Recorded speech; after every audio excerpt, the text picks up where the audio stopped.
Good afternoon.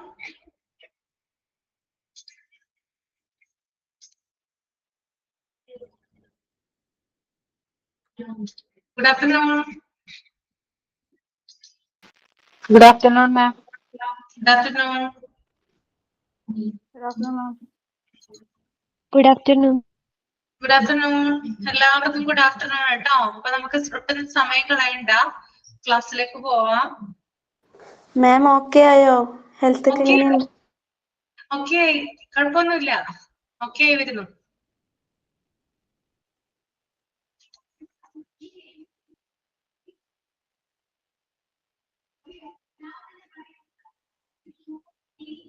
Okay, അപ്പൊ start ചെയ്യാം നമുക്ക്.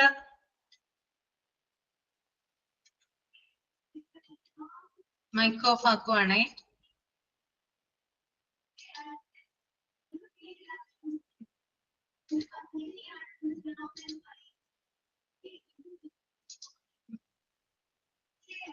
ഓക്കെ, അപ്പൊ ഫോർത്ത് പോയിന്റ് ആണ് പറയുന്നത്, transporting the client from OPD to IPD.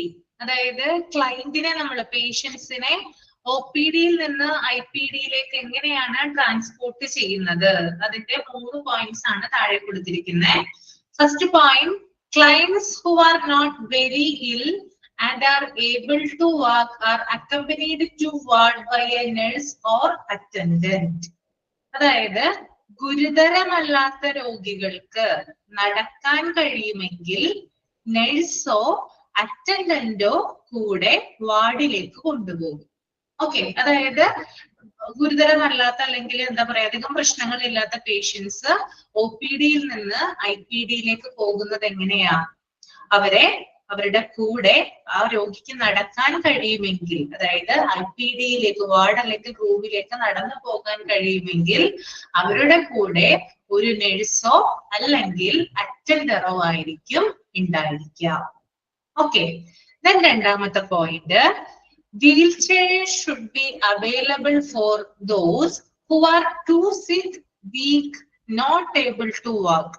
ഇനി നടക്കാൻ കഴിയാത്ത പേഷ്യൻസ് ആണെങ്കിൽ, അതായത് ഭയങ്കര സിക്ക് ആയിട്ടുള്ള, വീക്ക് ആയിട്ടുള്ള, നടക്കാൻ പറ്റാത്ത പേഷ്യൻസ് ആണെങ്കിൽ അവർക്ക് വീൽ ചെയേഴ്സ് ആണ് കൊടുക്കുക. ഓക്കെ, അവരെ വീൽ ചെയറിലായിരിക്കും എങ്ങോട്ട് കൊണ്ടുപോവുക, OPD-യിൽ നിന്ന് IPD-യിലേക്ക് കൊണ്ടുപോവുക. കണ്ടിട്ടില്ലേ നിങ്ങള് ചില പേഷ്യൻസ് വരുമ്പോ വീൽ ചെയറിൽ കൊണ്ടുപോകുന്നത്? കണ്ടിട്ടില്ലേ തള്ളിക്കൊണ്ടു പോകുന്നേ OPD-യിൽ നിന്ന് IPD-യിലേക്ക്? കാഷ്വാലിറ്റിയിൽ വരുന്ന പേഷ്യൻസ് ഒക്കെ ആണെങ്കിൽ വീൽ ചെയറിലായിരിക്കും അവരെ വാർഡിലേക്ക് ഷിഫ്റ്റ് ചെയ്യുന്നുണ്ടാവുക. ഓക്കെ, ദെൻ മൂന്നാമത്തെ point, clients who are brought to hospital on ambulance should be carried to their respective wards on stretchers. ഇനി ആംബുലൻസിൽ കൊണ്ടുവരുന്ന ഗുരുതര രോഗികൾ, അതായത് ക്രിട്ടിക്കൽ ആയിട്ടുള്ള പേഷ്യൻസിനെ സ്ട്രെച്ചറിലാണ് വാർഡിലേക്ക് മാറ്റുന്നത്. ഓക്കെ, അപ്പൊ 3 ടൈപ്പ് ട്രാൻസ്പോർട്ടേഷൻ ആണ് നമ്മളിപ്പോ കണ്ടത്. അധികം പ്രശ്നങ്ങളില്ലാത്ത പേഷ്യൻസ് ആണെങ്കിൽ അവർക്ക് എന്ത് ചെയ്യാം, നടന്നു പോകാം. അവരുടെ കൂടെ അറ്റൻഡറോ നഴ്സോ ആയിരിക്കും ഉണ്ടായിരിക്കുക. ഇനി രണ്ടാമത്തത് കുറച്ചുകൂടി സിക്ക് ആയിട്ടുള്ള വീക്ക് ആയിട്ടുള്ള പേഷ്യൻസ് ആണെങ്കിൽ അവർക്ക് നടക്കാൻ പറ്റുന്നില്ല എങ്കിൽ അവരെ വീൽ ചെയറിലായിരിക്കും വാർഡിലേക്ക് കൊണ്ടുപോകുന്നത്. ഇനി ആംബുലൻസിൽ വരുന്ന ക്രിട്ടിക്കൽ ആയിട്ടുള്ള പേഷ്യൻസ് ആണെങ്കിൽ അവരെ സ്ട്രെച്ചർ വഴിയായിരിക്കും എങ്ങോട്ട് കൊണ്ടുപോവുക, വാർഡിലേക്ക് കൊണ്ടുപോവുക. അപ്പൊ ഈ ഒരു ട്രാൻസ്പോർട്ടേഷൻ ആണ് OPD-യിൽ നിന്ന് IPD-യിലേക്ക് നടക്കുന്നത്. ക്ലിയർ ആയോ പറഞ്ഞത്? 3 പോയിന്റും ഓക്കെ അല്ലേ? ഓക്കെ. ദെൻ 5ാമത്തെ point, receive the patient by ward sister. ഇനി എന്താ ചെയ്യുന്നേ? വാർഡ് സിസ്റ്റർ എന്ത് ചെയ്യുന്നു? പേഷ്യൻസിനെ റിസീവ് ചെയ്യുന്നു. അതായത് നടന്നു വരുന്ന പേഷ്യൻസ് ആയിക്കോട്ടെ, സ്ട്രെച്ചറിൽ വരുന്ന പേഷ്യൻസ് ആയിക്കോട്ടെ, വീൽ ചെയറിൽ വരുന്ന പേഷ്യൻസ് ആയിക്കോട്ടെ, ഇവരെ റിസീവ് ചെയ്യുന്നത് ആരാണ്? ആ വാർഡില് മെയിൻ ഡ്യൂട്ടി ഉള്ള സിസ്റ്റർ ആയിരിക്കും ഇവരെ റിസീവ് ചെയ്യുന്നത്. ഓക്കെ. ഇനി അടുത്തത് റെസ്പോൺസിബിലിറ്റീസ് ഓഫ് ദ നഴ്സ് ആണ് കേട്ടോ. ഒരു നഴ്സിന്റെ ഉത്തരവാദിത്തങ്ങൾ എന്തൊക്കെയാണ്? രോഗി വന്നു കഴിഞ്ഞാല് എന്തൊക്കെ കാര്യങ്ങളാണ് ചെയ്തു കൊടുക്കേണ്ടതെന്നാണ് പറയുന്നത്. ആദ്യത്തെ പോയിന്റ് പ്രിപ്പയർ റൂം ആണ് കേട്ടോ. Prepare a clean and neat admission room with all the necessary items according to the needs of the patient. അതായത് രോഗിയെ പ്രവേശിപ്പിക്കുന്നതിന് വേണ്ടിയിട്ട് വൃത്തിയുള്ള നല്ല അറേഞ്ച്ഡ് ആയിട്ടുള്ള ഒരു മുറി എന്ത് ചെയ്യണം? ആദ്യം തന്നെ റെഡിയാക്കണം. അപ്പോ നഴ്സിന്റെ റെസ്പോൺസിബിലിറ്റി ആണ് എന്ത്? ഈ റൂം അല്ലെങ്കിൽ ആ ഒരു വാർഡിലുള്ള ആ ഒരു ബെഡ് അറേഞ്ച് ചെയ്യുക എന്നുള്ളത്. ഓക്കെ. അപ്പോ പേഷ്യന്റിന്റെ ആവശ്യങ്ങൾക്ക് അനുസരിച്ചിട്ട് എന്തൊക്കെ സാധനങ്ങളാണ് പേഷ്യന്റിന് ആവശ്യമായിട്ട് വരുന്നത് അതിനനുസരിച്ചിട്ട് വേണം എന്ത് ചെയ്യാൻ? ഈ ക്ലീൻ ആയിട്ടുള്ള റൂം അറേഞ്ച് ചെയ്യുന്നതിന് വേണ്ടിയിട്ട്. അപ്പൊ ആദ്യത്തെ ഡ്യൂട്ടി എന്ന് പറയുന്നത് പേഷ്യന്റിന്റെ മുറി റെഡിയാക്കുക എന്നുള്ളതാണ്, അവരുടെ ബെഡ് അറേഞ്ച് ചെയ്യുക എന്നുള്ളതാണ് ഒരു നഴ്സിന്റെ ആദ്യത്തെ ഡ്യൂട്ടി എന്ന് പറയുന്നത്. Then രണ്ടാമത്തെ point, prepare an appropriate type of bed with adequate adjusted height of the bed.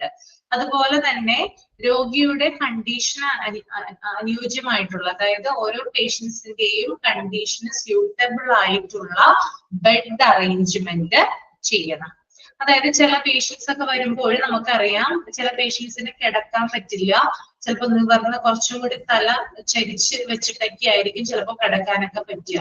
അപ്പൊ അതിനനുസരിച്ചിട്ട് എന്ത് ചെയ്യണം? ബെഡ് അറേഞ്ച് ചെയ്യണം. ചിലപ്പോൾ ബെഡ് പൊക്കി വെക്കേണ്ടതായിട്ട് വരാം, അല്ലെങ്കിൽ ബെഡ് താഴ്ത്തി വെക്കേണ്ടതായിട്ട് വരാം. അങ്ങനെയുള്ള പല സിറ്റുവേഷൻസ് ഉണ്ടാവാറുണ്ട്. അത് രോഗിയുടെ കണ്ടീഷനെ ബേസ് ചെയ്തുകൊണ്ടിരിക്കും എന്ത് ചെയ്യുന്നേ? നമ്മള് ബെഡ് അറേഞ്ച് ചെയ്യുന്നത് കേട്ടോ. അപ്പൊ ചില പേഷ്യൻസിന് എന്ത് വേണം? ചിലപ്പോൾ കിടക്കാനായിട്ട് പറ്റും, അങ്ങനെയാണെങ്കിൽ ഒന്നും ചെയ്യേണ്ട. ചില പേഷ്യൻസിനാണെങ്കിൽ ശ്വാസം മുട്ടൊക്കെയുള്ള പേഷ്യൻസ് ഒക്കെ ആണെങ്കിൽ അവർക്ക് ചില സമയത്ത് ചിലപ്പോൾ കിടക്കാൻ പറ്റിയെന്ന് വരില്ല, അപ്പൊ ചിലപ്പോൾ കുറച്ച് ചാരി ഇരിക്കേണ്ട ആവശ്യം ഉണ്ടാകാം. അപ്പൊ എന്ത് ചെയ്യണം? അതിനനുസരിച്ചിട്ട് എന്ത് ചെയ്യണം? ബെഡ് അറേഞ്ച് ചെയ്ത് കൊടുക്കണം. അത് ആരുടെ ഡ്യൂട്ടിയാണ്? നഴ്സിന്റെ ഡ്യൂട്ടി ആയിട്ടാണ് വരുന്നത്. ഓക്കെ, ക്ലിയർ ആയോ? അപ്പൊ രോഗി വരുമ്പോൾ അവരുടെ റൂം എന്ന് പറയുന്നത് ഒരുക്കി വെക്കുന്നതും അവർക്ക് വേണ്ടിയിട്ടുള്ള സാധനങ്ങൾ അറേഞ്ച് ചെയ്യുന്നതും അതുപോലെ തന്നെ ഹൈറ്റിനനുസരിച്ച് അവർക്ക് സ്യൂട്ടബിൾ ആയിട്ടുള്ള രീതിയിൽ ബെഡ് അറേഞ്ച് ചെയ്യേണ്ടതും ആരാണ്? നഴ്സിന്റെ ഡ്യൂട്ടി ആയിട്ടാണ് വരുന്നത്. ഓക്കെ അല്ലേ? ഓക്കെ ആണോ? മനസ്സിലായോ? ഓക്കെ. നെക്സ്റ്റ് വൺ, രണ്ടാമത്തെ പോയിന്റ് ആണ് കേട്ടോ പറയുന്നത്. ഐഡന്റിഫൈ സെൽഫ് ആണ്. ഐഡന്റിഫൈ സെൽഫ് എന്ന് പറഞ്ഞാൽ ആദ്യത്തെ പോയിന്റ് പറയുന്നുണ്ട്, welcome the patient and his family with a warm approach. അതായത് സ്വയം പരിചയപ്പെടുത്തുകയാണ് ചെയ്യേണ്ടത് അല്ലെ. അതായത് നഴ്സ് എന്ത് ചെയ്യണം? സ്വയം പരിചയപ്പെടുത്തിക്കൊണ്ട് രോഗിയെയും ഫാമിലിയെയും അതുപോലെ തന്നെ പേഷ്യന്റിനെയും വെൽക്കം ചെയ്യണം, അവരെ സ്വാഗതം ചെയ്യണം. ഓക്കെ. അപ്പൊ അതിൽ തന്നെ സ്വയം പരിചയപ്പെടുത്തണം, പേരും കാര്യങ്ങളൊക്കെ പറഞ്ഞിട്ട് അതിനുശേഷമാണ് എന്ത് ചെയ്യുന്നത്? വെൽക്കം ചെയ്യുന്നത്. അത് പേഷ്യന്റിനെയും വെൽക്കം ചെയ്യും, പേഷ്യന്റിന്റെ കൂടെ വന്നിട്ടുള്ള റിലേറ്റീവ്സിനെയും വെൽക്കം ചെയ്യും.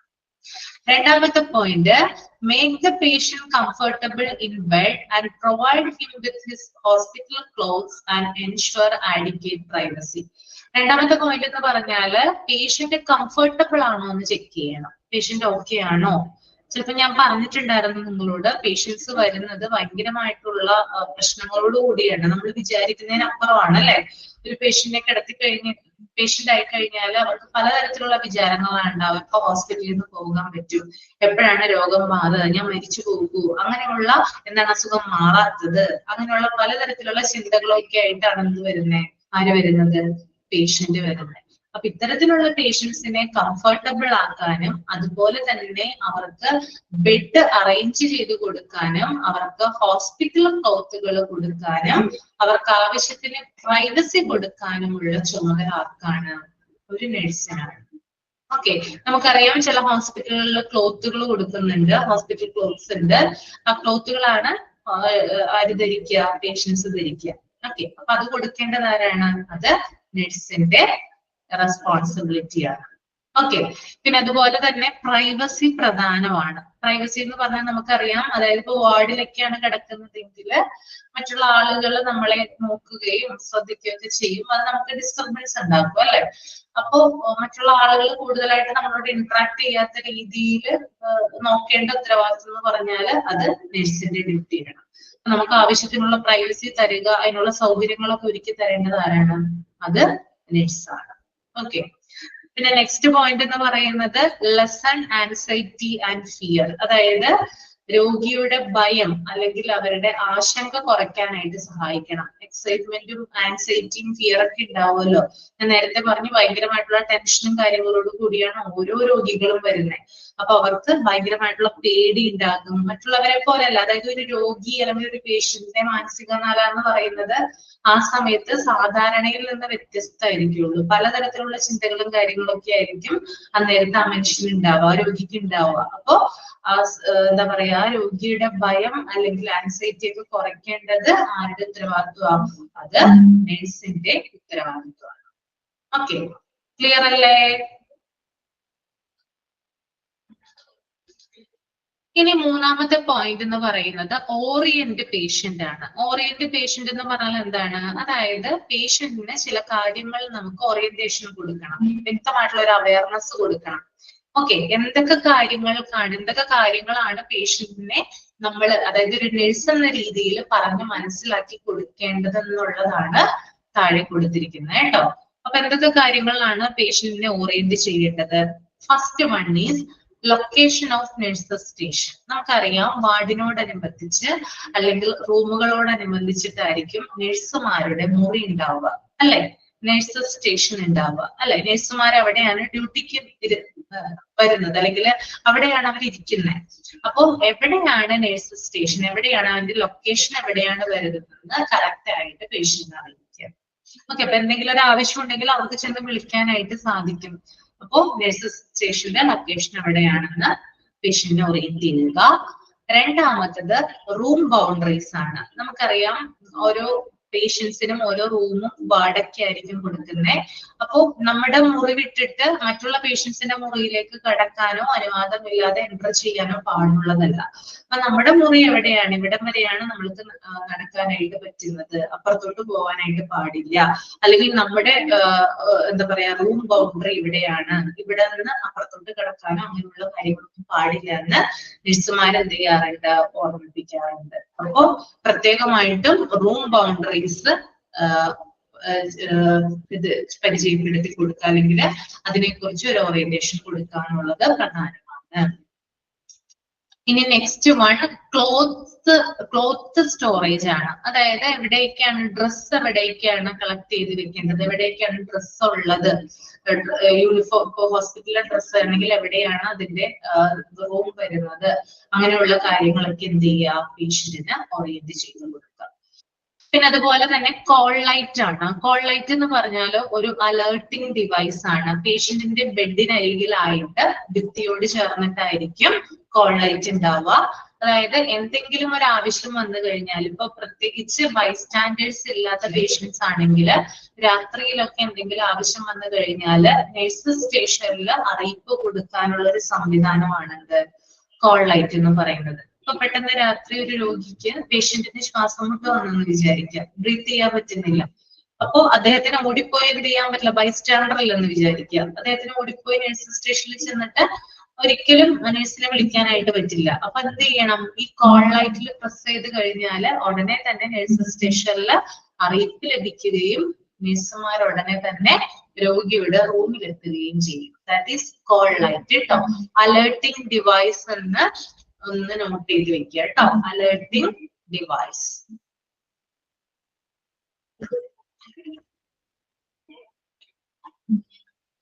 നെക്സ്റ്റ് വൺ ആണ് ബെഡ് കൺട്രോൾസ്. ഞാൻ നേരത്തെ പറഞ്ഞിട്ടുണ്ടായിരുന്നു, ബെഡുകൾ നമുക്ക് എന്ത് ചെയ്യാം, പേഷ്യന്റിന്റെ കംഫർട്ടിനനുസരിച്ച് അറേഞ്ച് ചെയ്യാം അല്ലെ. ഉയർത്തി വെക്കാം, താഴ്ത്തി വെക്കാം, അങ്ങനെ പലതരത്തിലുള്ള സംവിധാനങ്ങൾ എവിടെയുണ്ട്, ബെഡില് ചെയ്തിട്ടുണ്ടാവും, ഹോസ്പിറ്റൽ ബെഡില്. അപ്പോ ബെഡ് കൺട്രോൾ ഇങ്ങനെയാണ്, അതായത് ഇങ്ങനെ ചെയ്താൽ ഉയർത്തി വെക്കാനായിട്ട് സാധിക്കും, ഇങ്ങനെ ചെയ്താൽ താഴ്ത്തി വെക്കാനായിട്ട് സാധിക്കും എന്നൊക്കെ ആരോട് പറഞ്ഞു കൊടുക്കുക, പേഷ്യന്റിനോട് പറഞ്ഞു കൊടുക്കുക. ഓക്കെ, അത് ബെഡ് എങ്ങനെയാണ് മാനേജ് ചെയ്യേണ്ടത്, എങ്ങനെയാണ് അതിന്റെ പ്രവർത്തനം എന്ന് കൃത്യമായിട്ട് പറഞ്ഞു മനസ്സിലാക്കി കൊടുക്കേണ്ടത് നഴ്സിന്റെ ഡ്യൂട്ടിയാണ്. പിന്നെ നെക്സ്റ്റ് വരുന്നത് ലൈറ്റ് സ്വിച്ചസ് ആണ്. നമുക്കറിയാം ഹോസ്പിറ്റലൊക്കെ എന്ന് പറയുമ്പോൾ അവിടെ നമുക്ക് എന്താ പറയാ, ഒരു എപ്പോഴും ലൈറ്റും കാര്യങ്ങളൊക്കെ ഉണ്ടായിരിക്കണം അല്ലെ. അതായത് ഫുള്ളായിട്ട് നമ്മൾ ഓഫ് ചെയ്യോ അങ്ങനെയുള്ള കാര്യങ്ങളൊന്നും ചെയ്യില്ല. ചെറിയ രീതിയിൽ ലൈറ്റും കാര്യങ്ങളൊക്കെ എപ്പോഴും ഹോസ്പിറ്റലിൽ ഉണ്ടാകും. അപ്പോ എവിടെയാണ് സ്വിച്ചുകൾ, ഏതൊക്കെ സ്വിച്ചുകളാണ്, ലൈറ്റിന്റെ സ്വിച്ചുകൾ ഏതൊക്കെയാണ്, ഫാനിന്റെ സ്വിച്ചുകൾ ഏതൊക്കെയാണ്, അങ്ങനെയുള്ള കാര്യങ്ങൾ എന്ത് ചെയ്യണം, പറഞ്ഞ് കൊടുക്കേണ്ടതായിട്ടുണ്ട്. ഓക്കെ, പിന്നെ ടെലിഫോൺ പോളിസിയാണ്. പിന്നെ ചില റൂമിൽ ചില പേഷ്യൻസിന് നമുക്കറിയാം ടെലിഫോൺ പ്രൊവൈഡ് ചെയ്യാറുണ്ട് അല്ലെ. ഇല്ലേ, വലിയ വലിയ ഹോസ്പിറ്റലിലൊക്കെ ടെലിഫോൺ ഉണ്ടാവാറില്ലേ, മൊബൈൽ ഫോൺ അല്ലാതെ കൊടുക്കാറുണ്ട് അല്ലെ. അപ്പൊ ടെലിഫോൺ പോളിസി പറഞ്ഞു കൊടുക്കുക. അതായത് ഏതൊക്കെ നമ്പറുകളിലേക്കാണ് വിളിക്കേണ്ടത്. നമുക്ക് തോന്നിയ ആൾക്കാരെ ഒന്നും ഇതിന്ന് വിളിക്കാൻ പറ്റില്ല, ഹോസ്പിറ്റലിന്റെ ഫോണിൽ നിന്ന് വിളിക്കാൻ പറ്റില്ല അല്ലെ. ആ ഹോസ്പിറ്റലിലുള്ള വിഭാഗങ്ങളെ മാത്രമേ നമുക്ക് വിളിക്കാനായിട്ട് പറ്റുള്ളൂ. റിസപ്ഷനിൽ വിളിക്കാം, ലാബിൽ വിളിക്കാം, ക്യാൻറ്റീനിൽ വിളിക്കാം അല്ലെ. അപ്പൊ ആ ടെലിഫോൺ പോളിസി ഇന്ന ആളുകളെ മാത്രമേ വിളിക്കാനായിട്ട് പാടുള്ളൂ എന്ന് കറക്റ്റ് ആയിട്ട് പറഞ്ഞു കൊടുക്കുക. That is telephone policy. Then TV controls. ഇനി ചില റൂമുകളിലൊക്കെയാണ് നമുക്കറിയാം TV കൊടുക്കുന്നുണ്ടാവും അല്ലെ, നമുക്ക് TV ഉപയോഗിക്കാം. അപ്പൊ TVയുടെ സൗണ്ട് ഇന്ന ഇത്ര സൗണ്ടിൽ കൂടാൻ പാടില്ല, അല്ലെങ്കിൽ ഇത്ര സമയമാണ് TV വെക്കേണ്ടത്, അങ്ങനെയുള്ള കാര്യങ്ങളൊക്കെ എന്ത് ചെയ്യുന്നുണ്ടാകും, പറഞ്ഞു കൊടുക്കുന്നുണ്ടാവും. ഡോക്ടർ വരുന്ന സമയത്ത് TV വെക്കാനായിട്ട് പാടുള്ളതല്ല. അപ്പൊ അങ്ങനെയുള്ള കൺട്രോളും കാര്യങ്ങളൊക്കെ എന്ത് ചെയ്യാം, രോഗിക്ക് പറഞ്ഞു കൊടുക്കുക. പിന്നെ നെക്സ്റ്റ് വൺ ആണ് മീൽ ടൈംസ്, അതായത് ഭക്ഷണം കഴിക്കേണ്ട സമയം അല്ലെ. ഇപ്പൊ നമുക്കറിയാം ഒരു രോഗിയാണെങ്കിൽ, മരുന്ന് കഴിക്കുന്ന ഒരു വ്യക്തിയാണെങ്കിൽ കൃത്യമായിട്ട് ഭക്ഷണം കഴിക്കണം അല്ലെ. കൃത്യസമയത്ത് ഭക്ഷണം കഴിച്ചാൽ മാത്രമാണ് നമ്മുടെ മരുന്ന് നമ്മുടെ ശരീരത്തിൽ പിടിക്കുള്ളൂ അല്ലെ. രോഗിയുടെ ശരീരത്തിൽ അത് നല്ല രീതിയിൽ പ്രവർത്തിക്കുകയുള്ളൂ. അതുകൊണ്ട് തന്നെ നമ്മൾ എന്ത് ചെയ്യണം, കൃത്യസമയത്ത് ഭക്ഷണം കഴിക്കേണ്ടതുണ്ട് രോഗികൾ അല്ലെ. അപ്പോ എപ്പോഴാണ് മീൽ ടൈം, രാവിലെ അല്ലെങ്കിൽ മിഡ് ടൈം അല്ലെങ്കിൽ ഉച്ചയ്ക്ക്, വൈകുന്നേരം, ഈവനിങ് ടൈം, അങ്ങനെ ഓരോ ടൈം ഉണ്ട്. അപ്പൊ ഇത്ര സമയത്താണ് ഭക്ഷണം കഴിക്കേണ്ടതെന്നുള്ള ആ ഒരു അഡ്വൈസ് രോഗിക്ക് കൊടുക്കുക എന്നുള്ളതാണ് നെക്സ്റ്റ്. പിന്നെ നെക്സ്റ്റ് വൺ എന്ന് പറഞ്ഞാല് വിസിറ്റിംഗ് അവേഴ്സ് ആണ്. നമുക്കറിയാം പേഷ്യൻസിനെ കാണാനായിട്ട് ധാരാളം ആളുകൾ വരും, റിലേറ്റീവ്സ് വരും അല്ലെ. അപ്പൊ തോന്നിയ സമയത്തൊന്നും എന്ത് പറ്റില്ല, വിസിറ്റേഴ്സിനെ അലൗ ചെയ്യില്ല ഹോസ്പിറ്റലിൽ അല്ലെ. എല്ലാ ഹോസ്പിറ്റലിലും നമുക്കറിയാം ഇന്ന് സമയം ഉണ്ടാവും, വിസിറ്റേഴ്സിനെ അലൗ ചെയ്യുന്ന സമയം ഉണ്ടാവും. അപ്പൊ ആ സമയത്ത് മാത്രമാണ് പേഷ്യന്റിനെ കാണാനായിട്ട് വരാൻ പറ്റുന്നത്. അപ്പോ കൃത്യമായിട്ടും പേഷ്യന്റ് പറഞ്ഞു കൊടുക്കുക, ഇന്ന സമയം തുടങ്ങി, ഇന്നിപ്പോ 4 മണി തുടങ്ങി 7 മണി വരെയാണ് വിസിറ്റേഴ്സിനെ അലൗ ചെയ്തിരിക്കുന്നത്, ആ സമയത്ത് ബന്ധുക്കളോട് വരാനായിട്ട് പറയാ എന്ന് രോഗിയെ പറഞ്ഞു തരിക. അത് നഴ്സിന്റെ ഡ്യൂട്ടിയാണ്. പിന്നെ അതുപോലെ തന്നെ ഡയറ്റ് ആണ്. ഡയറ്റ് എന്ന് പറയുമ്പോൾ നമുക്കറിയാം എന്താണ്, അതായത് കൃത്യമായിട്ടുള്ള, അതായത് ചില പേഷ്യൻസിനൊക്കെ നമുക്ക് ഷുഗർ പേഷ്യൻസ് ഉണ്ട്, പ്രഷർ BP ഉള്ള പേഷ്യൻസ് ഉണ്ട്, മറ്റ് പ്രശ്നങ്ങളുള്ള പേഷ്യൻസ് ഒക്കെ ഉണ്ട്, കൊളസ്ട്രോൾ ഇഷ്യൂ. അപ്പൊ അവർക്കൊക്കെ കൃത്യമായിട്ടുള്ള ഒരു ഡയറ്റ് ഉണ്ട്. ഇനി ഇന്ന ഭക്ഷണം മാത്രമേ കഴിക്കാൻ പാടുള്ളൂ എന്നുള്ളതുണ്ട്, പ്രത്യേകം പറയാറുണ്ട് നഴ്സുമാര്. അപ്പൊ അവരോട് ഇന്ന ഭക്ഷണം മാത്രം കഴിക്കാൻ അവർക്ക് കൃത്യമായിട്ടുള്ള ഒരു ഡയറ്റ് അവരെ പറഞ്ഞ് ബോധ്യപ്പെടുത്താറുള്ളത് നഴ്സിന്റെ ഡ്യൂട്ടി ആയിട്ടാണ് വരുന്നത്. Next safety measures, side rails. എന്താണ് side rails? What is side rails? Safety മെഷേഴ്സിൽ വരുന്നേ?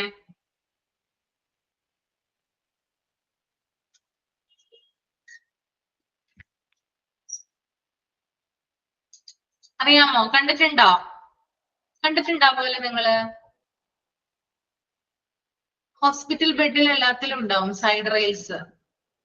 ബെഡിലുള്ളതാണ് കേട്ടോ. നമ്മൾ വീഴാതിരിക്കാൻ വേണ്ടിയിട്ട് ഒരു പ്രൊട്ടക്ഷൻ എന്നോണം സൈഡിൽ ഉണ്ടാവില്ലേ? അതെ, കുട്ടികളുടെ ബെഡിലൊക്കെ പ്രത്യേകിച്ച് ഉണ്ടാകും, എന്തായാലും ഉണ്ടാകും. കുഞ്ഞുങ്ങളുടെ പീഡിയാട്രിക് വാർഡിലൊക്കെ ചെന്ന് കഴിഞ്ഞാല് നമ്മള് വീഴാതിരിക്കാൻ വേണ്ടിയിട്ടുള്ള പ്രൊട്ടക്ഷൻ ആണ് കേട്ടോ സൈഡ് റെയിൽസ് എന്ന് പറയുന്നത്. അപ്പോ അതായത് അതിനെ കുറിച്ച് പേഷ്യന്റിനെ ബോധവാന്മാരാക്കുക, അത് ഉപയോഗിക്കണം എന്ന് പറയുക, അങ്ങനെയുള്ള കാര്യങ്ങൾ കേട്ടോ. Then time for doctors visit. ഇനി എപ്പോഴാണ് ഡോക്ടറെ റൗണ്ട്സിന് വരുന്നതെന്ന് പ്രത്യേകം രോഗിയോട് പറയാം. ഇപ്പൊ ബൈസ്റ്റാൻഡർ ഇല്ലാത്ത പേഷ്യൻസ് ഒക്കെ ആണെങ്കിൽ ചിലപ്പോൾ അവർ പുറത്തേക്കൊക്കെ ചിലപ്പോൾ പോയിന്നിരിക്കാം, ടോയ്ലറ്റിലൊക്കെ പോയിന്നിരിക്കാം. അപ്പൊ പറഞ്ഞു കൊടുക്കുക ഇന്ന സമയത്ത് ഡോക്ടർ വരും എന്നുള്ളൊരു ധാരണ അവർക്ക് ഉണ്ടാക്കി കൊടുക്കുക എന്നുള്ളത് വളരെ ഇമ്പോർട്ടന്റ്. ഇനി next one, what test are scheduled. അതായത് എന്തൊക്കെ ടെസ്റ്റുകൾ ഇപ്പൊ ഞാൻ ഫോർ എക്സാമ്പിൾ പറയുവാണെങ്കിൽ ഷുഗർ പേഷ്യൻസ് ഒക്കെ ആണെങ്കിൽ അവർക്ക് രാവിലെ ഏർലി മോർണിംഗ് ഒക്കെ എന്ത് ചെയ്യേണ്ടതുണ്ട്? ബ്ലഡ് മറ്റുമൊക്കെ കളക്ട് ചെയ്യേണ്ടതുണ്ട് അല്ലെ? അപ്പോ എന്തൊക്കെ ടെസ്റ്റുകളാണ് ഡോക്ടേഴ്സ് പറഞ്ഞിട്ടുള്ളതെന്ന് രോഗിയെ പറഞ്ഞ് ബോധ്യപ്പെടുത്തേണ്ടത് നഴ്സിന്റെ ഉത്തരവാദിത്വമാണ്. ഓക്കെ, അപ്പൊ ഇത്രയും കാര്യങ്ങൾ എന്ത് ചെയ്യണം? നഴ്സ് പേഷ്യന്റിനോട് പറയേണ്ട കാര്യങ്ങളാണ് കേട്ടോ, ഇൻപേഷ്യന്റ് ആയി കഴിഞ്ഞാൽ. ക്ലിയർ ആണോ? ഓക്കെ ആണോ?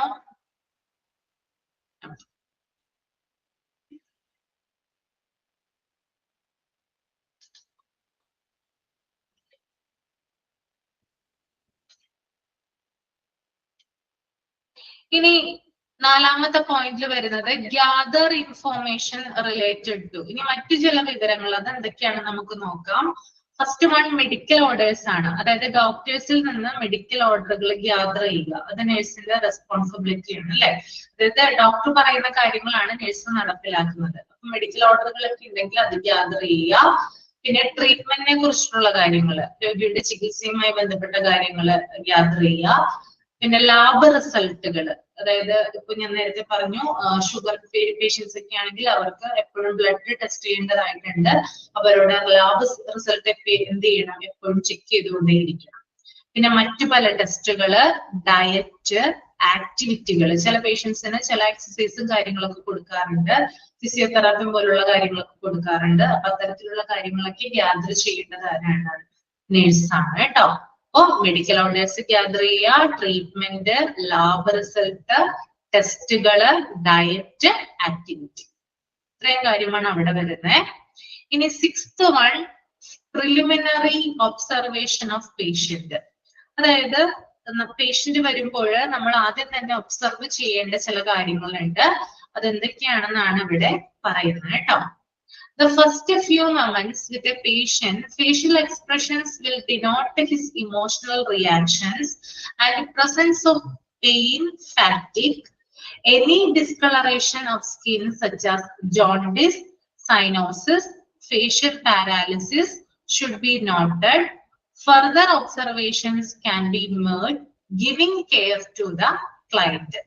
അതായത് രോഗിയുമായി നമ്മൾ ആദ്യം സംസാരിക്കുന്ന സമയത്ത് രോഗിയുടെ, അതായത് പേഷ്യൻസിന്റെ മുഖഭാവം നോക്കണം, അതായത് ഫേഷ്യൽ എക്സ്പ്രഷൻസ് നോക്കണം.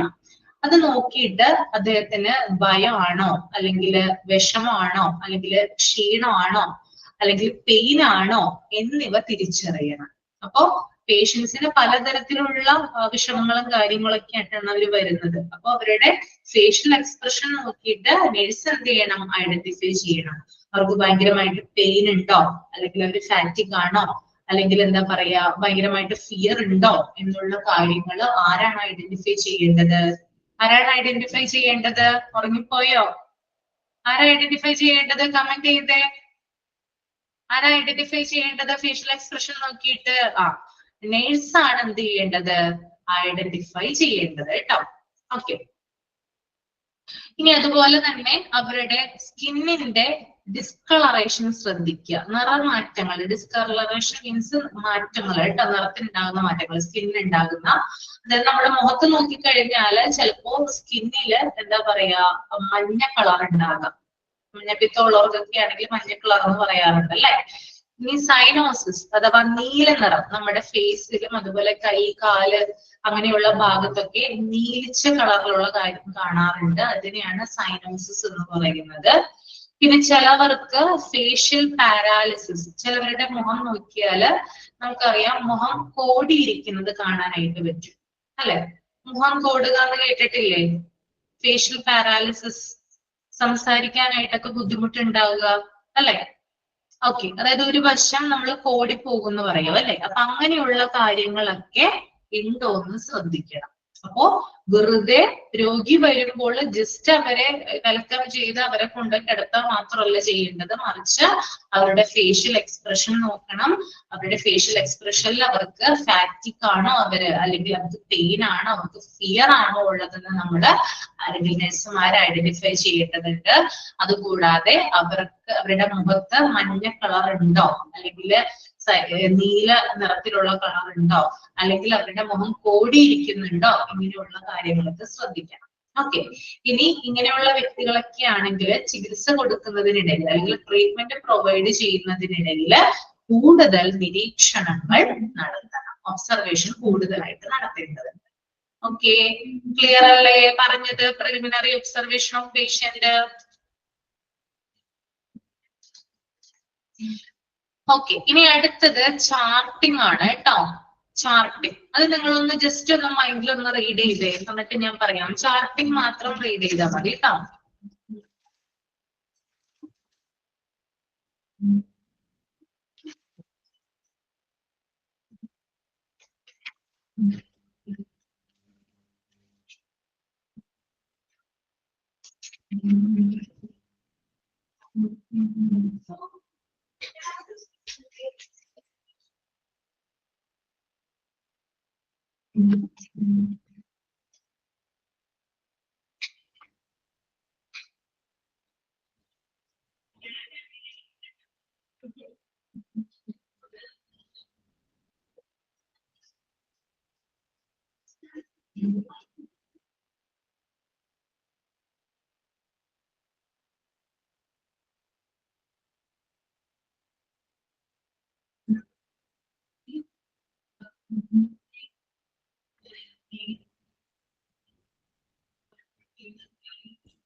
അയച്ചു കഴിഞ്ഞ് തമ്പ് ചെയ്യണം കേട്ടോ.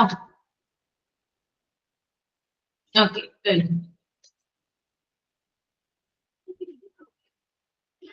ഇപ്പൊ ചാർട്ടിംഗ് നോക്കാം. Charting first point, record all the basic information in the patients record. Okay, അതായത് രോഗിയുടെ എല്ലാ അടിസ്ഥാന വിവരങ്ങളും പേഷ്യന്റ് റെക്കോർഡ് എഴുതണം. ഓക്കെ, അതായത് പേഷ്യൻസിന്റെ ഒരു റെക്കോർഡ് ഉണ്ട്, അതിനകത്ത് എന്ത് ചെയ്യണം, ആ പേഷ്യന്റിന്റെ എല്ലാത്തരം വിവരങ്ങളും എല്ലാത്തരം ബേസിക് ഇൻഫർമേഷനും റെക്കോർഡ് ചെയ്യണം, അതായത് രേഖപ്പെടുത്തി വെക്കണം. ദാറ്റ് ഈസ് ചാർട്ടിംഗിൽ first point. Then second point, clearly mention admission date, time, patient detail, complaints of the clients, any allergies and patient's mental status. അതുപോലെ തന്നെ വളരെ വ്യക്തമായിട്ട് ആ പേഷ്യന്റ് അഡ്മിറ്റ് ആയിട്ടുള്ള ഡേറ്റ്, അഡ്മിഷൻ ഡേറ്റ് വ്യക്തമായിട്ട് എഴുതിയിരിക്കണം. പിന്നെ എപ്പോഴാണ് അഡ്മിറ്റ് ആയിട്ടുള്ള ടൈം അത് രേഖപ്പെടുത്തിയിരിക്കണം. പിന്നെ അതുപോലെ തന്നെ ക്ലയന്റിന്റെ കംപ്ലൈന്റ്സ്, അതായത് വന്ന പേഷ്യന്റിന് എന്തെങ്കിലും പരാതികൾ ഉണ്ടെങ്കിൽ അത് രേഖപ്പെടുത്തിയിരിക്കണം. എന്തെങ്കിലും അലർജീസ് ഉണ്ടെങ്കിൽ അത് വ്യക്തമായിട്ട് രേഖപ്പെടുത്തി വെക്കണം. അതുപോലെ തന്നെ പേഷ്യന്റിന്റെ മെന്റൽ സ്റ്റേറ്റസ് എന്ത് ചെയ്യണം, രേഖപ്പെടുത്തി വെച്ചിട്ടുണ്ടായിരിക്കണം. ഓക്കെ, ഇനി മൂന്നാമത്തെ point, record in admission register, treatment record, report book, medical legal case MLC register, update ward census and nurses notes. Okay, അതുപോലെ തന്നെ ഈ പേഷ്യന്റിന്റെ വിവരങ്ങൾ എന്ത് ചെയ്തിരിക്കണം? അഡ്മിഷൻ രജിസ്റ്ററിൽ രേഖപ്പെടുത്തി വെച്ചിട്ടുണ്ടായിരിക്കണം, ട്രീറ്റ്മെന്റിൽ ബുക്കിൽ രേഖപ്പെടുത്തി വെക്കണം, റിപ്പോർട്ട് ബുക്കിൽ രേഖപ്പെടുത്തി വെക്കണം. ഇനി medico legal case MLC register, MLC പഠിച്ചിട്ടുണ്ടല്ലോ നിങ്ങൾ. എന്താണ് MLC? മെഡിക്കോ ലീഗൽ കേസ് ആണ് കേട്ടോ, അറിയാലോ. ആക്സിഡന്റ് ആൻഡ് എമർജൻസിയിൽ പഠിച്ചിട്ടില്ലേ? മെഡിക്കോ ലീഗൽ കേസ് ഉണ്ട്, മെഡിക്കോ ലീഗൽ കേസ് രജിസ്റ്റർ ഉണ്ട്, അതിനകത്ത് എന്ത് ചെയ്തിരിക്കണം? രേഖപ്പെടുത്തി വെച്ചിട്ടുണ്ടായിരിക്കണം. ഓക്കെ, അതായത് MLC കേസുകൾ ആണെങ്കിൽ മാത്രം, ഇപ്പോ പോയിസണിങ് ആയിട്ട് വന്ന, അല്ലെങ്കിൽ ആക്സിഡന്റ് ആയിട്ട് വന്നിട്ടുള്ള, അല്ലെങ്കിൽ എന്താ പറയാ, അത്തരത്തിൽ എന്തെങ്കിലും ഇഷ്യൂ നമ്മൾക്ക് MLC ആണെന്ന് ഡോക്ടർക്ക് ഡൗട്ട് ഉള്ള ഏതൊരു കേസും MLC രജിസ്റ്ററിൽ എന്ത് ചെയ്യാം? രേഖപ്പെടുത്തി വെക്കാവുന്നതാണ്. ഓക്കെ, അപ്പോ MLC രജിസ്റ്ററിൽ അബ്യൂസ്, അതായത് എന്താ പറയാ, റേപ്പ്, അതൊക്കെ അതിനകത്ത് വരുന്നതാണ്. അപ്പൊ അങ്ങനെയാണെങ്കിൽ അതുമായി ബന്ധപ്പെട്ടിട്ടുള്ള രജിസ്റ്റർ ആണ് MLC രജിസ്റ്റർ. അതിനകത്ത് MLC കേസുകൾ ആണെങ്കിൽ അതിനകത്ത് നമ്മൾ എന്ത് ചെയ്തിരിക്കണം? റെക്കോർഡിക്കലി അത് റിപ്പോർട്ട് ചെയ്തിരിക്കണം. പിന്നെ അതുപോലെ തന്നെ update ward census and nurses notes, അതായത് വാർഡ് സെൻസസ്, വാർഡിൽ എത്ര പേരുണ്ട്, എത്രയാണ് ആളുകൾ ഉള്ളത്, അതിനെയാണ് വാർഡ് സെൻസസ് എന്ന് പറയുന്നത്. പിന്നെ നഴ്സസ് നോട്ട്സിലും ഇത്തരത്തിലുള്ള വിവരങ്ങൾ രേഖപ്പെടുത്തി വെച്ചിട്ടുണ്ടായിരിക്കണം. ഓക്കെ, ഇപ്പോ വാർഡ് സെൻസസ് എന്ന് പറയുമ്പോൾ ഇപ്പൊ ഒരു വാർഡിൽ 30 പേരാണ് ഉള്ളതെന്ന് വിചാരിക്കുക. ഒരാള് വന്നു അവിടേക്ക്, അപ്പോ അതിന്റെ എണ്ണം 31ആയി. അങ്ങനെ അപ്ഡേറ്റ് ചെയ്യണം എന്നാണ് പറയുന്നത് കേട്ടോ. ഓക്കെ, പിന്നെ നഴ്സുമാരുടെ നോട്ടിലോ ഈ പേഷ്യന്റിനെ കുറിച്ചുള്ള വിവരങ്ങൾ ഉണ്ടാകും. The next one, physical assessment by reviewing system. പിന്നീട് എന്ത് ചെയ്യണം? ഫിസിക്കൽ അസസ്മെന്റ് നടത്തണം. ഓക്കെ, അതായത് ഫിസിക്കൽ അസസ്മെന്റ് നടത്തി കാര്യങ്ങൾ നോട്ട് ചെയ്ത് വെച്ചിരിക്കണം. രോഗിയെ ഓവറോൾ ഒന്ന് പരിശോധിച്ചിട്ട് അത്തരത്തിലുള്ള കാര്യങ്ങൾ രേഖപ്പെടുത്തി വെക്കണം. പിന്നെ പേഷ്യൻസിന്റെ കംഫർട്ട് നോക്കണം, പേഷ്യൻസ് കംഫർട്ടബിൾ ആണോ എന്ന് ചെക്ക് ചെയ്യണം. പിന്നെ കളക്ട് ഇൻഫോർമേഷൻ ഫോർ ഡാറ്റാബേസ്, കമ്പ്യൂട്ടറിലെ വിവരങ്ങൾ ഫീഡ് ചെയ്യുന്നതിന് വേണ്ടിയിട്ട് ഇൻഫോർമേഷൻസ് കളക്ട് ചെയ്യണം. ഓക്കെ, ഡാറ്റാബേസിലുള്ള വിവരങ്ങൾ കളക്ട് ചെയ്ത് സൂക്ഷിക്കണം. പിന്നെ obtain physician order for the lab test medical activity, doctors ടെസ്റ്റുകൾ നിർദ്ദേശിച്ചാൽ നഴ്സ് അതിനുള്ള ക്രമീകരണങ്ങൾ നടത്തേണ്ടതുണ്ട്. ഓക്കെ, മനസ്സിലായോ? ഓക്കെ ആണോ?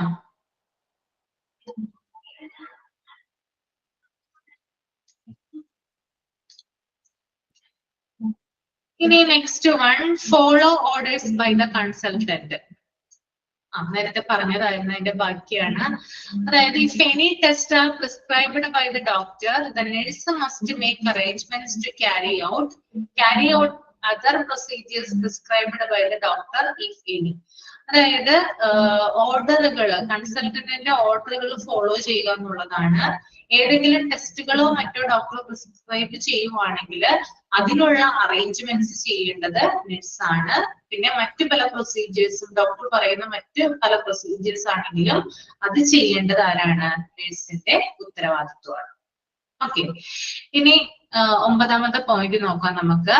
Care of valuable and clothing. If a patient is wearing hospital dress, the patient's clothes should be handed over to relatives. In case of absence of relatives, clothing is numbered, labeled, and kept in store until such time it is handed over to relatives. Encourage the client to send jewelry, money, and other valuables such as watches to home with the relatives. Make him understand if he keeps something with himself, it is at his own risk. അപ്പൊ അത് നമുക്ക് നോക്കാം എന്താ പറയുന്നതെന്ന്. അതായത് വിലപിടിപ്പുള്ള വസ്തുക്കളുടെയും വസ്ത്രങ്ങളുടെയും care ആണ് ഇവിടെ പറയുന്നത് കേട്ടോ. കെയർ ഓഫ് വാല്യുബിൾ ആൻഡ് ക്ലോത്തിങ്ങിനെ കുറിച്ചിട്ടാണ് പറയുന്നത്. അതായത് പേഷ്യന്റ് ഹോസ്പിറ്റൽ ഡ്രസ് ധരിക്കുകയാണെങ്കിൽ രോഗിയുടെ സ്വന്തം വസ്ത്രങ്ങൾ ബന്ധുക്കൾക്ക് കൈമാറും. പേഷ്യന്റ് ഇൻപേഷ്യന്റ് ആകുന്ന സമയത്ത് ഹോസ്പിറ്റൽ ഡ്രസ് ആണ് വെയർ ചെയ്യുന്നതെങ്കിൽ പേഷ്യന്റ് ധരിച്ചു വന്ന വസ്ത്രം ഉണ്ടല്ലോ അത് എന്ത് ചെയ്യണം? റിലേറ്റീവ്സിന് കൈമാറണം എന്ന് പറയുന്നുണ്ട്. ഇനി റിലേറ്റീവ്സ് ഇല്ലാത്ത പേഷ്യൻസ് ആണെങ്കിൽ വസ്ത്രങ്ങൾ എന്ത് ചെയ്യണം? ക്ലോത്ത്സ് എന്ത് ചെയ്യണം? നമ്പർ നൽകി ലേബൽ ചെയ്ത് സ്റ്റോർ റൂമിൽ സൂക്ഷിക്കണം. ഓക്കെ, മനസ്സിലായോ പറഞ്ഞത്? 2 പോയിന്റും ഓക്കെ ആണോ? ഓക്കെ ആണോ പറഞ്ഞത്? ആ ഓക്കെ. അപ്പോ ഹോസ്പിറ്റൽ ഡ്രസ് ആണ് ധരിക്കുന്നതെങ്കിൽ പേഷ്യന്റ് റിലേറ്റീവ്സിന്റെ അടുത്ത് കൊടുത്തയക്കണം. ഇനി റിലേറ്റീവ്സ് ഇല്ലെങ്കിൽ അത് നമ്പർ ചെയ്ത് ലേബൽ ചെയ്ത് സ്റ്റോർ റൂമിൽ സൂക്ഷിക്കണം. പിന്നെ അതുപോലെ തന്നെ എന്താ പറയാ, ഓർണമെന്റ്സ്, അതുപോലെ തന്നെ മണി, വാച്ച്, ഇങ്ങനെയുള്ള വിലപിടിപ്പുള്ള വസ്തുക്കള് ബന്ധുക്കളോട് കൊണ്ടുപോകാനായിട്ട് പറയണം. അതിനെ പ്രൊമോട്ട് ചെയ്യണം എന്നാണ് പറയുന്നത്. അതായത് ഇവിടെ സൂക്ഷിക്കാനായിട്ട് പാടില്ല. കാരണം ക്യാഷും ഓർണമെന്റ്സും ജ്വല്ലറിയും ഒക്കെയാണ് അല്ലെ. അപ്പൊ അത്തരത്തിലുള്ള കാര്യങ്ങൾ എന്ത് ചെയ്യരുത്? ഹോസ്പിറ്റലിൽ ഒരിക്കലും സൂക്ഷിക്കാനായിട്ട് പാടില്ല. അത് റിലേറ്റീവ്സിനോട് കൊണ്ടുപോകാനായിട്ട് പ്രൊമോട്ട് ചെയ്യണം. പിന്നെ രോഗി തന്നെ, ചില പേഷ്യൻസ് എന്ത് ചെയ്യില്ല? റിലേറ്റീവ്സിന്റെ അടുത്ത് കൊടുത്തു വിടില്ല. ജ്വല്ലറീസും മണിയും വാച്ചൊക്കെ എന്ത് ചെയ്യില്ല? റിലേറ്റീവ്സിന്റെ അടുത്ത് കൊടുത്തു വിടില്ല. അപ്പൊ പേഷ്യന്റ് തന്നെ അവരുടെ ഒബ്ജക്റ്റുകൾ കൈവശം വെക്കുകയാണെങ്കിൽ അത് രോഗിയുടെ സ്വന്തം ഉത്തരവാദിത്വത്തിലാണെന്ന് മനസ്സിലാക്കി കൊടുക്കണം. അതായത് അത് നഷ്ടപ്പെട്ടു കഴിഞ്ഞാല് ഹോസ്പിറ്റലിൽ യാതൊരു തരത്തിലുള്ള റെസ്പോൺസിബിലിറ്റി ഇല്ല എന്ന് ആരും പറഞ്ഞ് ധരിപ്പിക്കണം? നഴ്സ് രോഗിയെ പറഞ്ഞ് ധരിപ്പിക്കേണ്ടതാണ്. ഓക്കെ, ക്ലിയർ ആണോ പറഞ്ഞത്? ഓക്കെ അല്ലേ?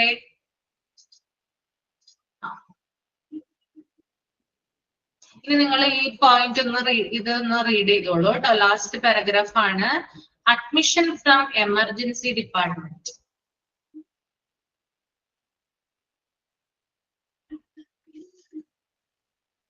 മൈക്കിൾ റീഡ് ചെയ്യാം.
ഹരിത ഇപ്പോഴാണോ കയറിയത്?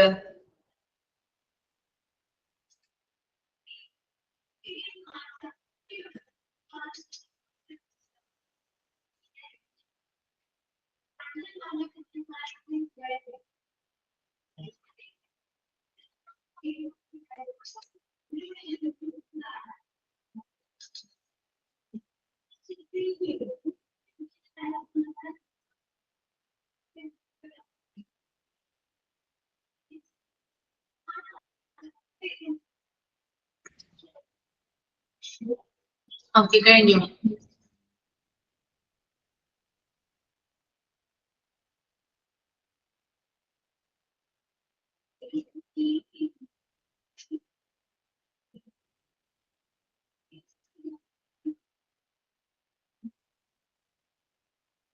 അഡ്മിഷൻ ഫ്രം എമർജൻസി ഡിപ്പാർട്ട്മെന്റ് ആണ് കേട്ടോ ഇത്. അതായത് എമർജൻസി ഡിപ്പാർട്ട്മെന്റിൽ നിന്നുള്ള അഡ്മിഷനെ കുറിച്ചിട്ടാണ് ഇവിടെ പറയുന്നത്. First point, when they get confirmation that a patient has arrived with an emergency to the hospital campus, the first thing they do is give a call to ward boys and patient attendants to shift the patient from ambulance to stretcher. അതായത് emergency ഡിപ്പാർട്ട്മെന്റിൽ നിന്ന് patient എത്തിക്കഴിഞ്ഞാൽ ആദ്യം തന്നെ എന്ത് ചെയ്യണം? Ward boys അല്ലെങ്കിൽ അറ്റൻഡർമാരെ വിളിച്ചിട്ട് രോഗിയെ ആംബുലൻസിൽ നിന്ന് സ്ട്രെച്ചറിലേക്ക് മാറ്റണം. ഓക്കെ, അപ്പൊ ആദ്യമായിട്ട് എമർജൻസി ആയിട്ടൊരു പേഷ്യന്റ് വരുവാണെങ്കിൽ ഉടൻ തന്നെ എന്ത് ചെയ്യണം? വാർഡ് ബോയ്സിനെയോ അല്ലെങ്കിൽ അവിടെയുള്ള അറ്റൻഡർമാരെയോ വിളിച്ചിട്ട് ആംബുലൻസിൽ നിന്ന് പേഷ്യന്റിനെ ഉടനെ തന്നെ സ്ട്രെച്ചറിലേക്ക് മാറ്റേണ്ടതുണ്ട്. അതാണ് ആദ്യത്തെ പോയിന്റ്. രണ്ടാമത്തെ point, give a call to a medical officer. അതായത് മെഡിക്കൽ ഓഫീസറെ, അവിടെയുള്ള മെഡിക്കൽ ഓഫീസറെ ഉടൻ തന്നെ വിവരം അറിയിക്കണം. ഓക്കെ, മെഡിക്കൽ ഓഫീസറെ ഉടൻ തന്നെ വിവരം അറിയിക്കണം. മൂന്നാമത്തത്, after the medical officer examines the patient, they ask him as to where they have to shift a patient. അതായത് മെഡിക്കൽ ഓഫീസറെ വിവരം അറിയിച്ചതിന് ശേഷം മെഡിക്കൽ ഓഫീസർ എന്ത് ചെയ്യുന്നു? പേഷ്യന്റിനെ വന്ന് പരിശോധിക്കുന്നു. മെഡിക്കൽ ഓഫീസർ പേഷ്യന്റിനെ പരിശോധിച്ചതിന് ശേഷം ഏത് വാർഡിലേക്ക് മാറ്റണം എന്ന് തീരുമാനിക്കുന്നു. എങ്ങോട്ടാണ്, ഏത് ഡിപ്പാർട്ട്മെന്റിലേക്കാണ് രോഗിയെ കൊണ്ടുപോകേണ്ടതെന്ന് തീരുമാനിക്കുന്നു. Okay, then generally they shift the patient to the ICU, and after the patient becomes stable, only then shift the patient to the concerned ward. ഇനി സാധാരണയായിട്ട് ഇങ്ങനെ ക്രിട്ടിക്കൽ ആയിട്ട് വരുന്ന പേഷ്യൻസിനെ ആദ്യം കൊണ്ടുപോകുന്നത് ICUയിലേക്കായിരിക്കും, അല്ലെ? ഇന്റൻസീവ് കെയർ യൂണിറ്റിലേക്കായിരിക്കും ആദ്യം കൊണ്ടുപോവുക. അങ്ങനെയല്ലേ? കാഷ്വാലിറ്റി അല്ലെങ്കിൽ ഇന്റൻസീവ് കെയർ യൂണിറ്റിലേക്കല്ലേ കൊണ്ടുപോകുന്നേ ക്രിട്ടിക്കൽ ആയിട്ട് വരുന്ന പേഷ്യൻസിനെ? അതെ, അങ്ങോട്ടായിരിക്കും എന്ത് ചെയ്യുന്നത്? ആദ്യം ഷിഫ്റ്റ് ചെയ്യുന്നത്. പിന്നീട് പേഷ്യന്റ് സ്റ്റേബിൾ ആയിട്ട് വരുമ്പോൾ എന്ത് ചെയ്യുന്നു? വാർഡിലേക്ക് ഷിഫ്റ്റ് ചെയ്യുന്നു. ആ പേഷ്യന്റിന്റെ കണ്ടീഷൻ എന്താണോ അതിനനുസരിച്ചിട്ടുള്ള വാർഡ്, അതായത് ഏത് ഡിപ്പാർട്ട്മെന്റ് ആണോ ആ പേഷ്യന്റിനെ കാണിച്ചിരിക്കുന്നത് ആ ഡിപ്പാർട്ട്മെന്റുമായി ബന്ധപ്പെട്ടിട്ടുള്ള വാർഡിലേക്കായിരിക്കും ആര് ഷിഫ്റ്റ് ചെയ്യുന്നത്? പേഷ്യന്റിനെ ഷിഫ്റ്റ് ചെയ്യുന്നത് കേട്ടോ. Then അഞ്ചാമത്തെ point, after counseling with the consultants and the permission of the same, they register patients in the IPD register and in their software too. ഇനി അതിനുശേഷം എന്താ ചെയ്യുന്നത്? കൺസൾട്ടന്റിനോടൊപ്പം തന്നെ കൗൺസിലിംഗ് നടത്തിയതിന് ശേഷം, അതായത് ഈ രോഗിയെ കൺസൾട്ട് ചെയ്യുന്നതിനോടൊപ്പം തന്നെ എന്ത് കൊടുക്കുന്നുണ്ട്? കൗൺസിലിംഗും കൊടുത്തതിന് ശേഷം IPD രജിസ്റ്ററിലും ഹോസ്പിറ്റലിന്റെ സോഫ്റ്റ്വെയറിലും രോഗിയുടെ രജിസ്ട്രേഷൻ ചെയ്യും. ഓക്കെ, അപ്പൊ നമുക്കറിയാം എമർജൻസി ആയിട്ട് വന്ന പേഷ്യന്റ് ആണ്, അതുകൊണ്ട് തന്നെ കൺസൾട്ടേഷൻ നടത്തി കൗൺസിലിംഗ് നടത്തിയതിനു ശേഷമാണ് എന്ത് ചെയ്യുന്നത്? IPD രജിസ്റ്ററിൽ ഇദ്ദേഹത്തിന്റെ വിവരങ്ങൾ റെക്കോർഡ് ചെയ്യുന്നത്. അതുപോലെ തന്നെ ഹോസ്പിറ്റലിന്റെ സോഫ്റ്റ്വെയറിലും എന്ത് ചെയ്യുന്നു? ഇദ്ദേഹത്തിന്റെ വിവരങ്ങൾ രജിസ്റ്റർ ചെയ്യുന്നു. Okay, then fill the patient's consent form, and after telling them the purpose and the meaning of the form, get it signed by the patient's relatives. അതിനുശേഷം എന്താ ചെയ്യുന്നേ? കൺസെന്റ് ഫോം പൂരിപ്പിക്കുന്നു. ഓക്കെ, അതായത് ട്രീറ്റ്മെന്റിന്റെ പർപ്പസ്, അതിന്റെ meaning, ഇതൊക്കെ റിലേറ്റീവ്സിനും അതുപോലെ തന്നെ പേഷ്യന്റിനും പറഞ്ഞു കൊടുത്തതിന് ശേഷം, എക്സ്പ്ലെയിൻ ചെയ്ത് കൊടുത്തതിന് ശേഷം എന്ത് ചെയ്യണം? പേഷ്യന്റിന്റെ റിലേറ്റീവ്സ് കൺസെന്റ് ഫോമില് സൈൻ ചെയ്യണം. ഓക്കെ, ഏഴാമത്തെ point, send the file of patient to the corresponding ward where the medical officer has asked the patient to be shifted. ഇനി രോഗിയുടെ ഫയൽ അഥവാ പേഷ്യന്റിന്റെ ഫയൽ MO, അതായത് മെഡിക്കൽ ഓഫീസർ നിർദ്ദേശിച്ച അല്ലെങ്കിൽ അദ്ദേഹം പറഞ്ഞ വാർഡിലേക്ക് അയക്കുന്നു. അപ്പൊ ഇത്രയും കാര്യങ്ങൾ ചെയ്തതിന് ശേഷം എന്ത് ചെയ്യുന്നു? എവിടേക്കാണ് പേഷ്യന്റിനെ ഷിഫ്റ്റ് ചെയ്യുന്നത്? അങ്ങോട്ടേക്ക് എന്ത് പോകുന്നുണ്ട്? പേഷ്യന്റിന്റെ മെഡിക്കൽ ഫയല് പോകുന്നുണ്ട്, അങ്ങോട്ടേക്ക് അയക്കുന്നു. ഓക്കെ, ഇനി ലാസ്റ്റ് പോയിന്റ് എന്ന് പറയുന്നത് എട്ടാമത്തെ പോയിന്റ് ആണ്. Confirming that the file of the patient is received by the MO of the corresponding ward. ഇനി ആ വാർഡിലെ ബന്ധപ്പെട്ട മെഡിക്കൽ ഓഫീസർ രോഗിയുടെ ഫയൽ സ്വീകരിച്ചെന്ന് ഉറപ്പാക്കുന്നു. ഓക്കെ, ലാസ്റ്റ് എന്താ ചെയ്യുന്നേ? ആ വാർഡുമായി ബന്ധപ്പെട്ടിട്ടുള്ള മെഡിക്കൽ ഓഫീസർ ഉണ്ടാകും, അദ്ദേഹം എന്ത് ചെയ്യുന്നു? ഈ അയച്ചു കൊടുത്ത ഫയല് റിസീവ് ചെയ്തതെന്ന് ഉറപ്പുവരുത്തുന്നു. അപ്പൊ ഇത്രയുമാണ് എന്ത്? എമർജൻസിയിൽ നിന്നുള്ള അഡ്മിഷനുള്ള പ്രൊസീജിയേഴ്സ് കേട്ടോ. ഓക്കെ, ക്ലിയർ ആണോ? ഓക്കെ ആണോ? ഓക്കെ ആണ്. ഞാൻ മൈക്ക് ഓൺ ചെയ്യാം. എന്തെങ്കിലും ഡൗട്ട് ഉണ്ടെങ്കിൽ നിങ്ങൾ ചോദിച്ചോളൂ കേട്ടോ. ലാസ്റ്റ് പോയിന്റ് ഒന്നുകൂടി പറയാം. ലാസ്റ്റ് പോയിന്റ് എന്ന് പറഞ്ഞാല് ഈ ഫയല്, രോഗിയുടെ ഫയല് വാർഡിലേക്ക് അയക്കുമല്ലോ. അപ്പൊ അവിടെ ഇതുമായി ബന്ധപ്പെട്ടിട്ടുള്ള മെഡിക്കൽ ഓഫീസർ ഉണ്ടാകും. അദ്ദേഹം എന്ത് ചെയ്യുന്നുണ്ട്? ഇത് റിസീവ് ചെയ്ത് പരിശോധിക്കുന്നു എന്നാണ് പറയുന്നത്. ഓക്കെ, അതാണ് ലാസ്റ്റ് പോയിന്റ്.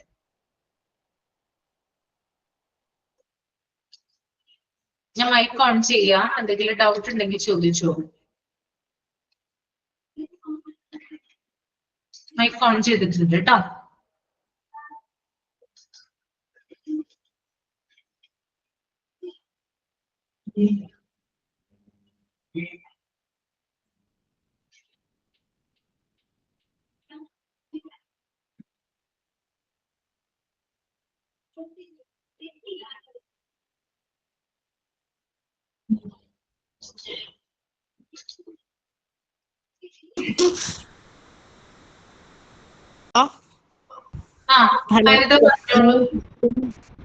മാം, എനിക്കിന്ന് ക്ലാസ്സിൽ കയറാൻ പറ്റില്ല. കാരണം മോളും മോനും മലയ്ക്ക് വന്നോണ്ട് ഇന്ന് കൺസദ്യയൊക്കെ ആയിരുന്നു. അപ്പൊ ക്ലാസ്സിൽ ഇപ്പൊ 3 മണിക്ക് കയറിയപ്പോ ഒന്നും മനസ്സങ്ങോട്ട് ഇതായില്ല.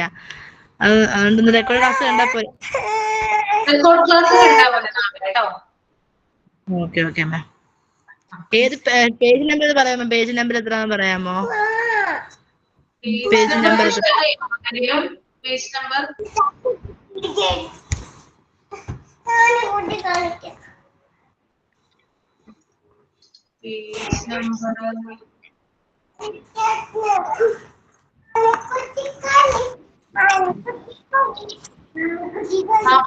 കേട്ടോ. 47 തുടങ്ങിയാണ് കേട്ടോ. 47 തുടങ്ങി. 49. കാരണം ഇന്ന് കേറാൻ ഒത്തില്ല. അതുകൊണ്ടാ കുഞ്ഞുങ്ങൾ നാളെ രാവിലെ വെളുപ്പിനാ പോകുന്നത്. അതുകൊണ്ട് ഇന്ന് കൺസദ്യയൊക്കെ ആയിരുന്നു. അപ്പൊ കേറാൻ പറ്റില്ല. 3 മണിക്ക് കയറിയപ്പോ ഒന്നും മനസ്സിലായില്ലതല്ല, ക്ലിയർ ആയി. ക്ലാസ് കിട്ടും, പക്ഷെ ഒന്നുകൂടെ ഇതായില്ല. അത് ഞാൻ ചോദിച്ചു. Okay okay. ഫോർത്ത് പോയിന്റ് പറഞ്ഞുതരാം. ഫോർത്ത് പോയിന്റ് എന്ന് പറഞ്ഞാൽ generally they shift the patient to the ICU and after the patient become stable only then shift the patient to the concerned ward. അതായത് സാധാരണയായിട്ട് എമർജൻസി ആയിട്ട് വരുന്ന പേഷ്യൻസിനെ ICUയിലേക്കാണ് ആദ്യം കൊണ്ടുപോകുന്നത്. അതിനുശേഷം പേഷ്യന്റ് ഒന്ന് സ്റ്റേബിൾ ആയി റിക്കവർ ചെയ്തതിന് ശേഷമാണ് എന്ത് ചെയ്യുന്നത്? ബന്ധപ്പെട്ട വാർഡിലേക്ക് മാറ്റുന്നത്. അതായത് പേഷ്യന്റ് എന്ത് അസുഖമായിട്ടാണ് വരുന്നത് നമുക്കറിയില്ല. ചിലപ്പോൾ കണ്ണിന്റെ പ്രശ്നമായിരിക്കാം, അല്ലെങ്കിൽ ഹാർട്ടിന്റെ പ്രശ്നമായിരിക്കാം, അല്ലെങ്കിൽ വേറെ എന്തെങ്കിലും പ്രശ്നങ്ങളായിരിക്കാം. ഹാർട്ടിന്റേതായിട്ടുള്ള പ്രശ്നങ്ങളൊക്കെ ആണെങ്കിൽ കാർഡിയോളജി ഡിപ്പാർട്ട്മെന്റിലെ വാർഡിലേക്കാണ് ആരെ മാറ്റുക? പേഷ്യന്റിനെ മാറ്റുക. ഓക്കെ. ഇനി ശ്വാസകോശ സംബന്ധമായിട്ടുള്ള എന്തെങ്കിലും പ്രശ്നമാണെങ്കിൽ പൾമണോളജി ഡിപ്പാർട്ട്മെന്റിലേക്കാണ് ആരെ മാറ്റുക? പേഷ്യന്റിനെ മാറ്റുക. അപ്പോ ആദ്യം ജനറൽ ICUയിൽ കിടത്തും. അതിനുശേഷമാണ് എന്ത് ചെയ്യുന്നത്? പേഷ്യന്റിനെ ബന്ധപ്പെട്ട വാർഡിലേക്ക് ഷിഫ്റ്റ് ചെയ്യുന്നത്. ഓക്കെ, ക്ലിയർ ആണോ?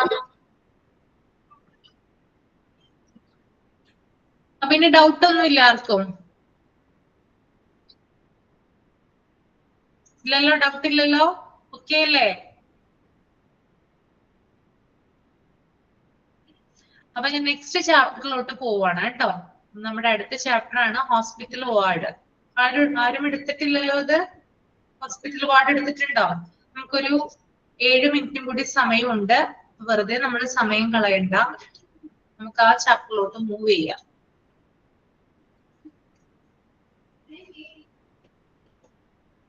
അപ്പൊ നിങ്ങൾ ആദ്യം തന്നെ ആ ഫസ്റ്റ് പേജ് ഒന്ന് റീഡ് ചെയ്തോളൂ കേട്ടോ. ഹോസ്പിറ്റൽ വാർഡ്സിന്റെ ഫസ്റ്റ് പേജ് ഒന്ന് റീഡ് ചെയ്തോളൂ.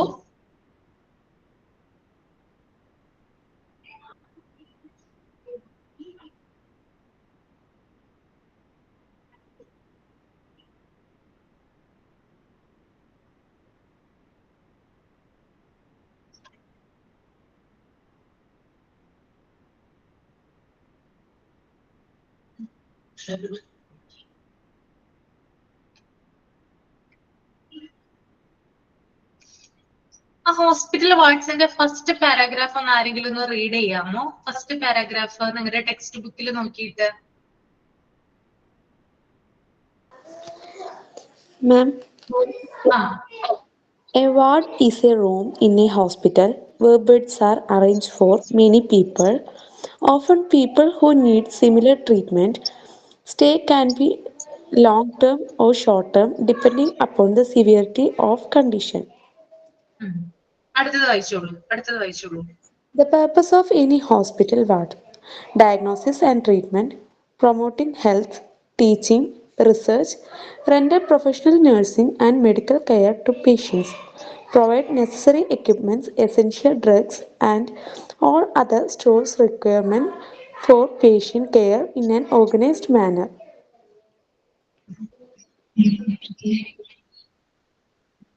ഓക്കെ. ഈ PDF തെറ്റായിട്ടാണ് കിടക്കുന്നത്. ഏതാണ്ട് ഞാൻ ചോദിച്ചത് നിങ്ങൾക്ക് കണ്ടിട്ട് മനസ്സിലായോ? തല തിരിഞ്ഞല്ലേ കിടക്കുന്നേ? ഓക്കെ, നിങ്ങളുടെ ടെക്സ്റ്റ് ബുക്ക് റീഡ് ചെയ്യാം കേട്ടോ.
ഓക്കെ, അപ്പൊ നമുക്ക് നോക്കാം. ഹോസ്പിറ്റൽ വാർഡ് ആണ്. എല്ലാവരും ഹോസ്പിറ്റൽ വാർഡ് കണ്ടിട്ടുണ്ടല്ലോ. വാർഡ് കാണാത്ത ആരും ഇല്ല അല്ലേ? അപ്പൊ നമുക്ക് നോക്കാം. A ward is a room in a hospital where beds are arranged for many people, often people who need similar treatment. Stay can be long term or short term depending upon the severity of condition. ഒരു ward എന്ന് പറയുന്നത് ഒരു റൂമാണ്. ഹോസ്പിറ്റലിലെ ഒരു റൂമാണ് ward എന്ന് പറയുന്നത്. അവിടെ ബെഡ്സ് എന്ത് ചെയ്തിട്ടുണ്ടാവും? അറേഞ്ച് ചെയ്തിട്ടുണ്ടാവും. ആർക്ക് വേണ്ടിയിട്ടാണ്? കുറേ അധികം ആളുകൾക്ക് വേണ്ടിയിട്ട്. Okay, a ward is a room in a hospital where beds are arranged for many people. ഒരു ഹോസ്പിറ്റലിലെ ഒരു വാർഡ് എന്ന് പറയുന്നത് ഒരു ഹോസ്പിറ്റലിലെ റൂമാണ്. അവിടെ ബെഡ്സ് അറേഞ്ച് ചെയ്തിരിക്കുന്നു കുറെ അധികം ആളുകൾക്ക് വേണ്ടി. ഈ ആളുകൾ എന്ന് പറയുന്നത് അവർക്ക് സിമിലർ ട്രീറ്റ്മെന്റ് ആണ് ആവശ്യമായിട്ട് വരുന്നത്. അപ്പൊ ഈ വാർഡിൽ കിടക്കുന്ന ഏകദേശം ആളുകൾക്കും എന്താണ് ഒരേപോലെയുള്ള എന്താ പറയാ ചികിത്സകളാണ് എന്താ പറയാ കൊടുക്കുന്നതെന്നാണ് ഇവിടെ പറഞ്ഞു വരുന്നത്.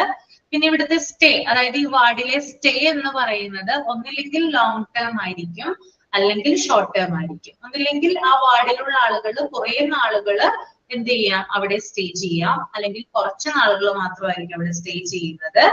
ഇത് ആ ഓരോ രോഗിയുടെയും സിവിയറിറ്റി, അതായത് രോഗത്തിന്റെ തീവ്രത അനുസരിച്ചിട്ടായിരിക്കും എന്ത് ചെയ്യുന്നത്. ചിലപ്പോ രോഗത്തിന്റെ തീവ്രത അനുസരിച്ച് കൂടുതൽ തീവ്രത ഉണ്ടെങ്കിൽ, രോഗത്തിന് കൂടുതൽ തീവ്രത സിവിയറിറ്റി ഉണ്ടെങ്കിൽ കൂടുതൽ സമയം ആശുപത്രി വാർഡിൽ സ്റ്റേ ചെയ്യേണ്ടി വരും. ഇനി കുറഞ്ഞ സിവിയറിറ്റി ആണ് ഉള്ളതെങ്കിൽ ഷോർട്ട് ടേം ആയിട്ട് സ്റ്റേ ചെയ്യേണ്ടി വരും. ഓക്കെ, അപ്പൊ ഒരു വാർഡ് എന്ന് പറയുന്നത് ഒരു റൂമാണ് ഹോസ്പിറ്റലിലെ. അവിടെ രോഗികൾക്ക് വേണ്ടിയിട്ട് എന്ത് ചെയ്തിരിക്കുന്നു? ബെഡ്സ് അറേഞ്ച് ചെയ്തിരിക്കുന്നു. ഇനി അവിടെയുള്ള ആളുകൾക്ക് എന്ന് പറഞ്ഞാൽ സിമിലർ ട്രീറ്റ്മെന്റ് ആണ് വേണ്ടത്. ഇനി രോഗത്തിന്റെ സിവിയറിറ്റി അനുസരിച്ചിട്ട് ആളുകൾ ഷോർട്ട് ടേം ആയിട്ടും ലോങ് ടേം ആയിട്ടും അവിടെ താമസിക്കുന്നു, ഈ ഒരു വാർഡിൽ താമസിക്കുന്നു. ക്ലിയർ ആണോ? ഓക്കെ അല്ലേ? അപ്പൊ അത് മാത്രം എടുത്താൽ മതി. ഇനി നമുക്ക് അടുത്ത തിങ്കളാഴ്ച ഇതിന്റെ ബാക്കി എടുക്കാം കേട്ടോ. Okay, thank you ma'am. Thank you. Haritha എന്തായാലും റെക്കോർഡ് ക്ലാസ് കാണും. Okay, thank you. Thank you, ma'am. Okay.